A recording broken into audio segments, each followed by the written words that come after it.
Every choice leaves a mark. Every lie has a price. Every betrayal finds its way back. These are the stories where karma always wins. At 3 in the morning, I heard them. Voices. Hushed at first, then rising into something uglier. Shouting.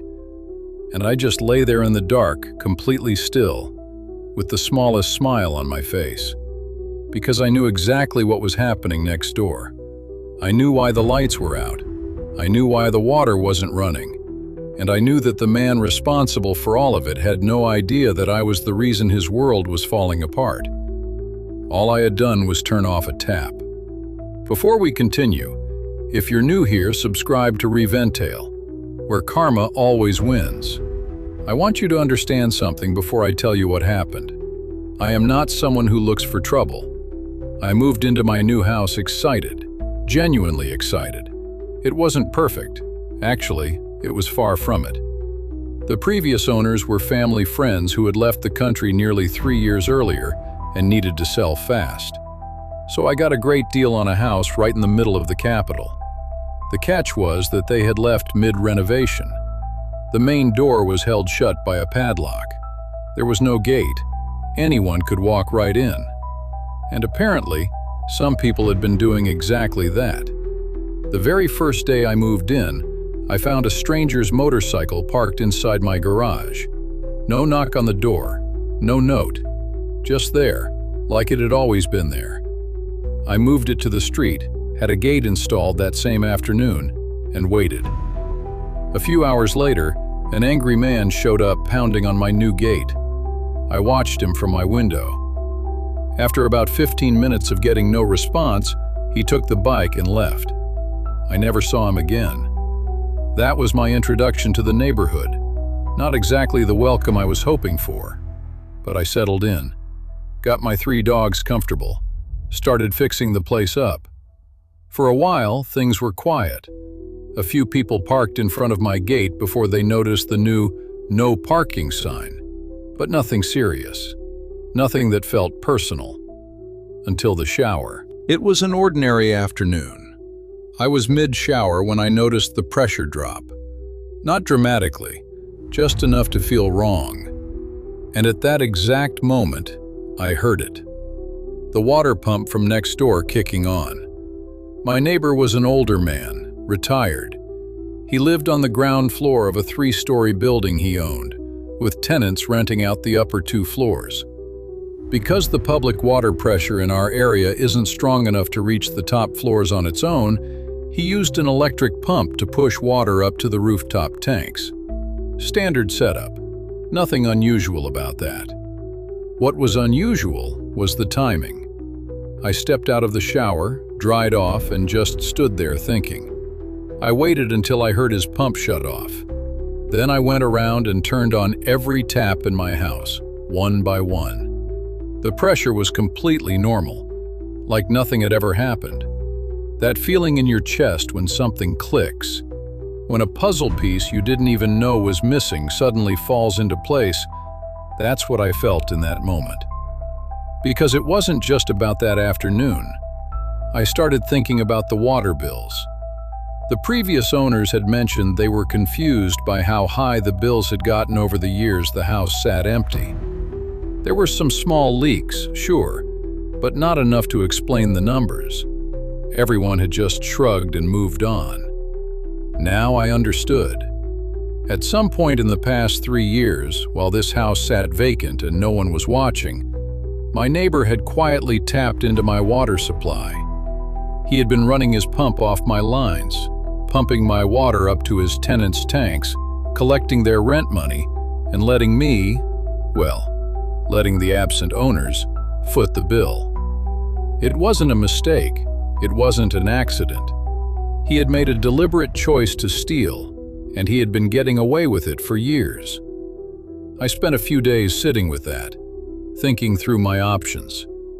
I could confront him directly, but what would that accomplish? He'd deny it. Maybe he'd even disconnect the tap quietly and act like nothing had happened. No consequence, no lesson. I could go through official channels, file a complaint, get a plumber to document everything, start a legal process. That would take time, cost money, and still might end with him just paying a small fine and moving on with his life. Or I could do something simpler, something cleaner, something that required absolutely nothing from me except patience. Here is the thing about water pumps that most people don't think about. When a pump is running, it needs water moving through it. The water keeps the motor cool. It keeps the pressure balanced. If you cut off the water while the pump is running, if you starve it, the motor keeps working but there's nothing to pump. It strains, it overheats. And if the system is old enough, if the wiring hasn't been updated in decades, that sustained electrical load doesn't just break the pump, it breaks everything connected to it. I didn't plan for that last part. I want to be honest about that. What I planned was simple. Wait for his pump to turn on, cut my water supply at the mains, and let the pump run dry until it burned itself out. He'd lose his pump. His tenants would be inconvenienced. He'd have to spend money on repairs. That felt like enough. I wasn't trying to destroy the man. I just wanted him to feel what it was like to lose something because of someone else's choices. So, on Monday evening, I waited. I sat near my window with the lights low, watching, listening. And then, just like clockwork, I heard the familiar hum of his pump starting up next door. I walked to my water mains and turned the valve off. Then, I went to bed. I woke up just before 3 in the morning to voices. At first, I thought I was dreaming, but they were real. Low and urgent at first, spreading between floors, getting louder as people realized this wasn't a momentary flicker. The lights in his building were completely out, not in any other house on the street, just his. And the water wasn't running either. What I hadn't accounted for, what genuinely surprised me, was the wiring. His building was running on electrical infrastructure from the 90s.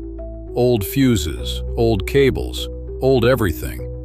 When the pump kept drawing power with nowhere to put it, the sustained load overwhelmed the system. The fuses blew, the wiring burned. And just like that, an entire building went dark. By the time morning came, the situation had completely unraveled for him. His tenants, 2 households, 2 sets of people who paid good money to live in that building, woke up with no electricity and no water. Under our laws, power and water are classified as essential services. A landlord cutting them off, even accidentally, even due to his own negligence, is a serious matter. Tenants have the right to file police complaints. They don't need a court order.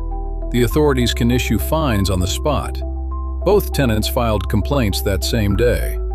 One of them packed their things and left within 48 hours of being told that water and power wouldn't be restored immediately.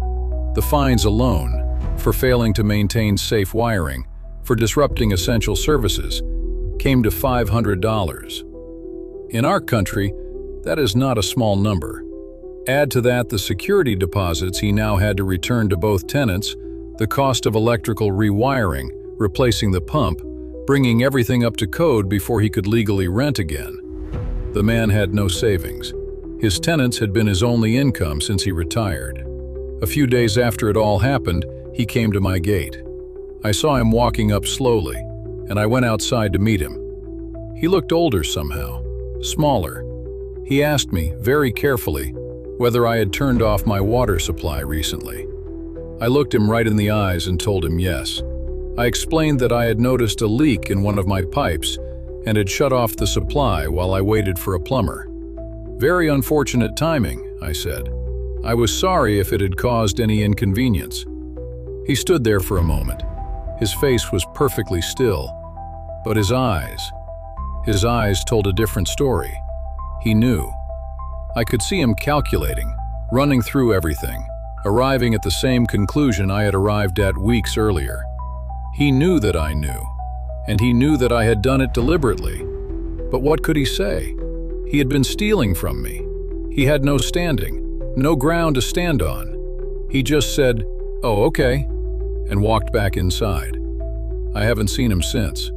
Word reached me that he's moving out this Sunday to go live with his daughter. The tenants are gone. The building sits empty.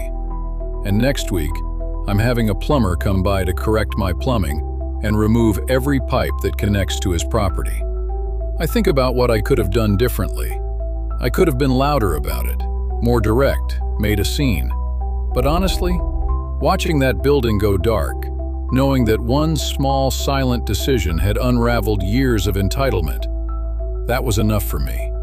He thought the house was still abandoned. He thought no one was watching. He thought he could take from someone indefinitely and never face consequences. He was wrong. Sometimes, karma doesn't arrive with thunder. Sometimes it arrives as a quiet click in the dark, and you don't even realize what it was until the lights go out. That's what happens when people think no one's watching, but karma always finds a way back. If this story hit different, subscribe to Reventale, where karma always wins. New stories every week.